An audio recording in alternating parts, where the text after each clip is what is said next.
नमस्कार दोस्तों इस वीडियो में मैं सोल के बारे में बातचीत करना चाहूँगा। सबसे पहले क्वेश्चन मैंने लिखा है where is soul in our body. ये सभी लोगों को इंटरेस्ट होगा, सभी धर्म के लोगों को इंटरेस्ट होगा, हिंदू, मुस्लिम, सिख, ईसाई, जैन, बौद्ध, जितने भी लोग हैं इस धरती पर। आज के समय में 800 करोड़ कुछ पॉपुलेशन है इस धरती की। तो सभी लोग इस चीज़ को ज़रूर जानना चाहेंगे कि यार ये आत्मा की बात बहुत होती है, सोल की बात बहुत होती है। ये सोल है क्या चीज़ और ये सोल होता कहाँ है हमारे बॉडी में? तो उस चीज़ को पहले मैं एक्सप्लेन करता हूँ। दोस्तों जैसा कि मैं एक इसको समझाने के लिए मैंने एक मॉडल तैयार किया है, कॉन्सेप्ट तैयार किया हूँ, जिसका बारे में मैं अपने पुस्तक how to develop one and all में भी लिखा हूँ। और जितने भी मैंने पुस्तक लिखी है 4, सभी में इस कॉन्सेप्ट को मैंने डिस्कस किया है। तो इस कॉन्सेप्ट में कुछ ऐसा है दोस्तों कि ये एक बेंजीन मॉलिक्यूल है, जिसमें ऊपर एक एटम है। इसको आप फ्लोरीन मान सकते हैं, इसको क्लोरीन मान सकते हैं। फ्लोरीन हमारे ब्रेन को रिप्रेजेंट कर रहा है, क्लोरीन हमारे रिप्रोडक्टिव सिस्टम को रिप्रेजेंट कर रहा है। ये 2 हाइड्रोजन एटम हमारे हाथ है और ये 2 हाइड्रोजन हमारे पैर हैं। और ये नीचे में अंदर में जो भी एटम्स है, कार्बन एटम्स, ये हमारे इंटरनल ऑर्गन्स को या पूरे बॉडी के स्ट्रक्चर को दिखा रहे हैं। और ये जो 3 इलेक्ट्रॉन हैं, ये जो 6 कार्बन एटम होते हैं, जो अल्टरनेट डबल बॉन्ड बनता है, उसी डबल बॉन्ड के इलेक्ट्रॉन्स हैं। तो ये इलेक्ट्रॉन्स मिलके अंदर में एक रिंग का निर्माण करते हैं, जिसको बेंजीन रिंग बोलते हैं। तो ये बेंजीन रिंग हमारे एक्चुअली सोल को रिप्रेजेंट करता है मेरे कॉन्सेप्ट के हिसाब से। This is our soul, benzene ring our soul. अब इस कॉन्सेप्ट में आप देखेंगे दोस्तों कि जो हमारा सोल है वो बेसिकली न तो हमारे ब्रेन में है, न किसी हाइड्रोजन एटम में है, न हमारे रिप्रोडक्टिव सिस्टम में है, न किसी इंटरनल ऑर्गन जो कि कार्बन रिप्रेजेंट कर रहे हैं, चाहे वो हार्ट हो, लंग्स हो, लिवर हो, किडनी हो।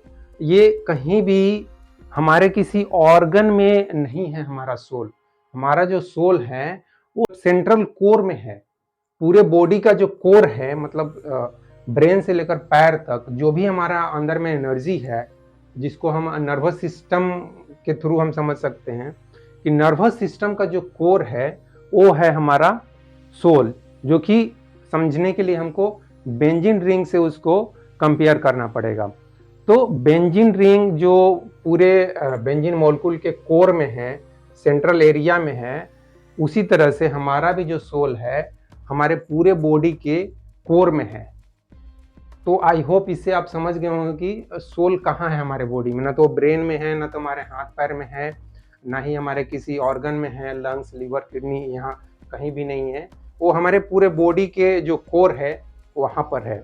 हाँ, हम इससे और भी एक चीज़ को समझ सकते हैं कि चूंकि हमारा ब्रेन सबसे ज़्यादा एक्टिव हो रहता है, क्योंकि हमारे ब्रेन में ही सबसे ज़्यादा थिंकिंग चलते रहते हैं, ऑडियो वीडियो के रूप में, desire, dreams, planning, past, future, present, सब कुछ थॉट्स के रूप में चलते रहते हैं। चाहे वो कुछ डिजायर हो, ड्रीम्स हो, चाहे कुछ चिंता हो, कुछ डिप्रेशन हो, कोई टेंशन हो, सब कुछ हमारे ब्रेन में चलते रहता है। तो हमको लगता है कि हमारा ब्रेन सबसे एक्टिव है। तो हमको ऐसा लगता है कि हम जो कुछ भी हैं, हम ब्रेन ही हैं, हम माइंड ही हैं, ऐसा हमको लगता है। लेकिन स्पिरिचुअलिटी उसी चीज़ को समझाने का प्रयास करता है कि हम सिर्फ अपने ब्रेन में जो कुछ भी ऑडियो वीडियो के रूप में डिजायर, ड्रीम्स, पास्ट और फ्यूचर के जो विचार चल रहे हैं, चाहे चिंता चल रहा है, वो सब हम कुछ नहीं है, सिर्फ विचार नहीं है, सिर्फ थॉट्स नहीं है। बल्कि जब ये यहाँ से विचार हट जाते हैं, जब ये ब्रेन शांत होता है, उस स्थिति में जो कुछ भी हम होते हैं वही एक्चुअल हम हैं, वही है सेल्फ रियलाइजेशन। तो उसी अवस्था में हम अपने बेंजीन रिंग को अनुभव करते हैं। तो मुझे उम्मीद है कि दोस्तों इस कॉन्सेप्ट से आप कहाँ हमारे बॉडी में सोल है उस चीज़ को आप समझने की कोशिश किए होंगे। उसके बाद एक क्वेश्चन और पैदा होता है, नेक्स्ट क्वेश्चन, कि हमारा सोल बनता कैसे है, क्रिएशन कैसे होता है, how our soul is created. बड़ा इंटरेस्टिंग चीज़ है। मैं भी इस बारे में सोचता हूँ कि शायद जब पूरा एग्जिस्टेंस का क्रिएशन हो रहा होगा, जैसा कि साइंस बोलता है कुछ 13.7 बिलियन ईयर्स बैक, मतलब इतना वो पीछे की बात कर रहा है। मनुष्य जाति कुछ इस धरती पे कुछ 3 करोड़ वर्ष पहले या 3 लाख वर्ष पहले आए हैं। वो भी बहुत ज़्यादा समय होता है। हमारी हिस्ट्री जो है सिर्फ 4-5 हज़ार साल पहले की ठीक ठाक है। वो भी ज़्यादा ठीक ठाक नहीं है, ज़्यादा ठीक ठाक कुछ गौतम बुद्ध और ये महावीर के समय से जो रिकॉर्डेड है वही है। तो अदरवाइज उसके पहले की जो रिकॉर्डिंग है वो कुछ ठीक ठाक नहीं है हिस्ट्री की, और बहुत सारे उसमें जानबूझकर अपने हिसाब से जिसको जैसे मन किया वैसे लिख दिया। ये भी आज के डेट में ये सच्चाई सबको मालूम है। तो एनीवे मैं उसके बारे में नहीं जाना चाहूँगा। तो मैं इमेजिन करता हूँ कि जब ये ब्रह्मांड बना होगा, या जैसा कि हिंदू धर्म समझता है, चाहे जो भी दूसरे धर्म के भी लोग समझते हैं कि इसका कुछ आदि अनंत नहीं है, कब शुरू हुआ कब अंत होगा इसका कोई पैमाना नहीं है, कोई मेजरमेंट नहीं है। तो मैं भी उसी तरह से समझता हूँ कि कुछ स्टार्टिंग पॉइंट नहीं है, जैसे कि 13.7 बिलियन ईयर्स बैक या जो कुछ भी। क्वेश्चन आएगा कि फिर उसके पहले क्या था, उसके पहले यूनिवर्स था कि नहीं था, नहीं था तो फिर क्या था। तो ये सब मैं झंझट में नहीं पड़ता हूँ, ना ही मेरे को कुछ उस चीज़ में इंटरेस्ट है। मुझे उम्मीद है कि आपको भी इस चीज़ में कुछ ज़्यादा इंटरेस्ट नहीं होगा। तो हम कुछ इसी तरह से इमेजिन कर सकते हैं दोस्तों कि इसका कोई स्टार्ट पॉइंट नहीं है, बस एक क्रिएशन हुआ और हम उस पॉइंट से मास एनर्जी या एनर्जी एंड स्पेस जो कुछ भी स्टार्टिंग पॉइंट पे होगा, उस पॉइंट से हम लोग भी जैसे जब एग्जिस्टेंस क्रिएट हुआ उसी समय हम भी क्रिएट हो गए। तो हमारा जो सोल है उसी स्टार्टिंग पॉइंट पे क्रिएट हो चुका होगा। और जैसा कि साइंस आज के डेट में समझता है कि जब हम गर्भ के दौरान हमारा जो ऑब्जर्वेशन करता है भ्रूण को, तो वो कुछ ऐसा फाइंड आउट करता है कि एक्स वाई जब मिलते हैं, जब जाइगोट बनता है, तो वो अनुभव उसको ऑब्जर्वेशन करता है कि हमारा जो स्ट्रक्चर है शुरू में कुछ फिश के जैसा होता है, फिर धीरे धीरे वो लास्ट में मंकी के जैसा शेप लेता है और फिर हम मानव के रूप में पैदा हो जाते हैं। तो साइंस ऐसा अनुमान लगाता है कि हमारी जो उत्पत्ति है, हमारा जो क्रिएशन है, कुछ समुद्र से स्टार्ट हुआ होगा। गर्भ का जो वाटर होता है जो वो भी नमकीन होता है। तो इस तरह से हम देखते हैं दोस्तों कि हमारा जो सोल है उसका जो हिस्ट्री है या उसका जो पास्ट है काफ़ी लंबा है, काफ़ी बैक है। उसका कुछ स्टार्टिंग पॉइंट हम नहीं बोल सकते हैं कि इस पॉइंट पे स्टार्ट हुआ। और यही कारण है दोस्तों कि हमारे अंदर जो एक्सपीरियंस होता है, हमारे अंदर जो अनुभव होता है, हमारे अंदर जो अवेयरनेस होता है, जो सोचने समझने की जो शक्ति होती है, हमको ऐसा लगता है कि वो सिर्फ हम इसी जन्म में पैदा होके सब कुछ नहीं सीखे हैं। और ये सही बात है। बहुत सारी ऐसी चीज़ें हैं जो क्लियर हमको बताती हैं कि हमारे अंदर जो कुछ भी समझ है, अनुभव है, जो आर्ट है, टैलेंट है, वो हमारे पास्ट लाइफ से कैरी फॉरवर्ड हो रहा है।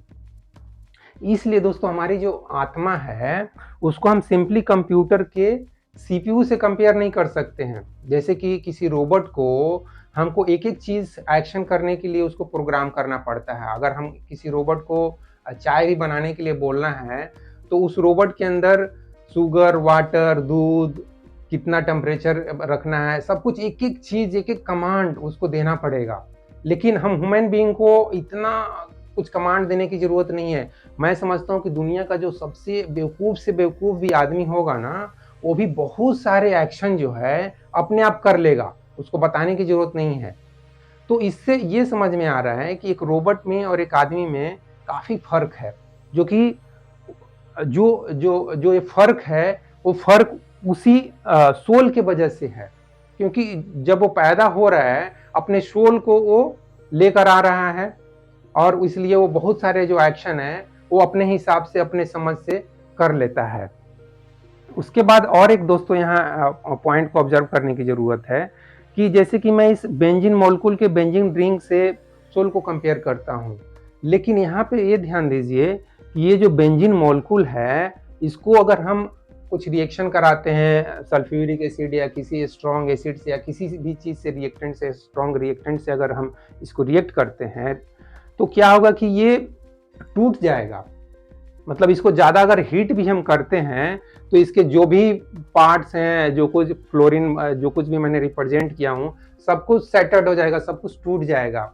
लेकिन फिर भी ये इसका जो बेंजीन रिंग होता है वो काफ़ी स्ट्रॉन्ग बॉन्ड होता है। इसलिए मैं उस चीज़ को इसलिए भी सोल से रिप्रेजेंट कर देता हूँ क्योंकि सोल भी हमारा काफ़ी स्ट्रॉन्ग होता है।